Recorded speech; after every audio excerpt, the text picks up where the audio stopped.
బొమ్మల బాపు కొన్ని తరముల సేపు గుండె ఊయలలూపు ఓ కూనలమ్మ ఇలా బాపు కుంచెను కొంటెగా వర్ణించాడు మనసు కవి ఆరుద్ర. ఒక్క ఆరుద్రే కాదు, బాపు బొమ్మను చూసి ఎవరికైనా కవిత్వం అలవోకగా వస్తుందంటే బాగుంటుందేమో. బాపు చిత్రాలను గీసే విధానమే అద్భుతం. సహజమైన ముదురు రంగులతో ఎవరికీ అంతుబట్టని కొంటెదనం, మరి కాస్త తెలుగుదనం జోడించే మైమరిపిస్తారు. అదో సరికొత్త శైలిని ఆవిష్కరించారు. ఆయనకు చిత్రలేఖనంలో గురువే లేదు. అందుకే ఆ లేఖనం బాపు స్టైల్ అంతే. ఫ్రీ హ్యాండ్ డ్రాయింగ్, పెయింటింగ్ స్ట్రోక్స్తో చిత్రమంటే ఇలా ఉండాలని చాటి చెప్పిన ఘనుడు ఈ బుడుగు.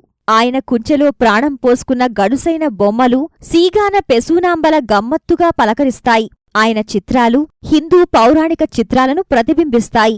అష్టవిధ నాయికలు, జగన్నాథ ధాష్టకంలో చిత్రాల్లో బాపు బొమ్మను చూడాలంటే రెండు కళ్ళూ చాలవు. అవి బొమ్మలు, ప్రాణం పోసుకున్న అందాల భరిణెలు.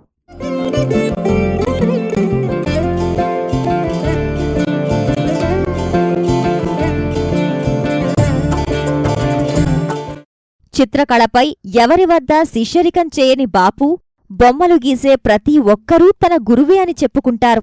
అలా బొమ్మలు గీసే చిన్నా పెద్ద అందరికీ ఆయన ఏకలవ్య శిష్యుడు.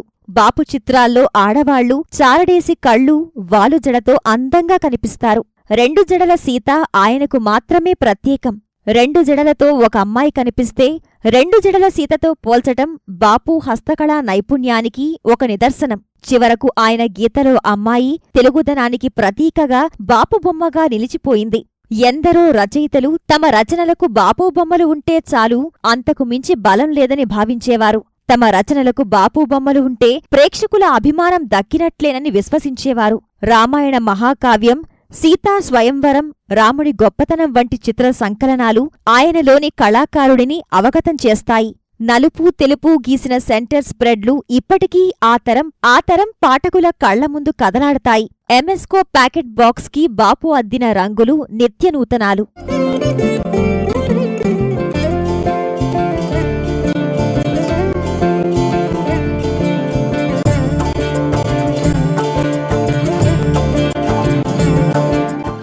సినిమాల్లో ఒత్తిడిగా ఉన్నా బాపు ఎప్పుడూ బొమ్మలు వేయడం మానలేదు. పట్టుదల అనే సాధనతో ఆయన గీసిన చిత్రం మొదటి స్థానాన్నే కాదు, 2-3 స్థానాలను కైవసం చేసుకుంది.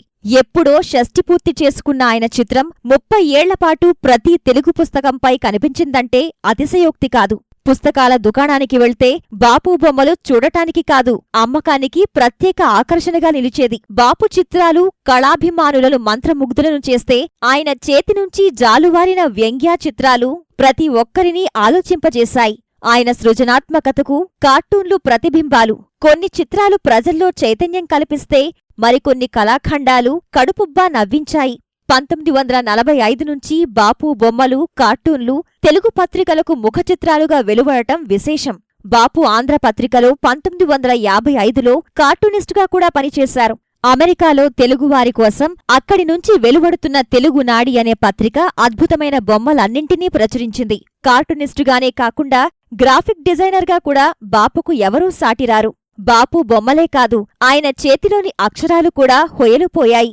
విలక్షణమైన చేతిరాతతో ఆయన కృతికర్తగా మారిపోయారు. అందమైన చేతిరాత అంటే బాపు ఫాంట్ అనడం అతిశయోక్తి కాదు. బాపు చిత్రకళ నుంచే ఉద్భవించిన ఈ లిపి చిరస్మరణీయమైన గుర్తింపును కూడా దక్కించుకుంది. దిండైన తెలుగుదనాన్ని నిరంతరం ఆవిష్కరిస్తూ వస్తున్న బాపు తెల్ల కాగితంపైనే కాదు, తెలుగువారి హృదయాల్లోనూ చెరగని ముద్ర వేసుకున్నాయి. జన హృదయాలపై అపూర్వ దృశ్యాలను ఆవిష్కరించారు. ప్రస్తుతం ప్రజలను వీడిపోయినా ఆయన సృష్టించిన కళారూపాలు మాత్రం ప్రజల మనస్సుల్లో నుంచి ఎప్పుడూ చెరిగిపోదు.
పరిపాలక మంగళకరమౌ నీరాక ధర్మానికి వేదిక అవుగాక మా జీవనమే ఇక పావనమౌగాక నీ పాలన శ్రీకరమౌగాక సుఖ శాంతులు సంపదలిడుగాక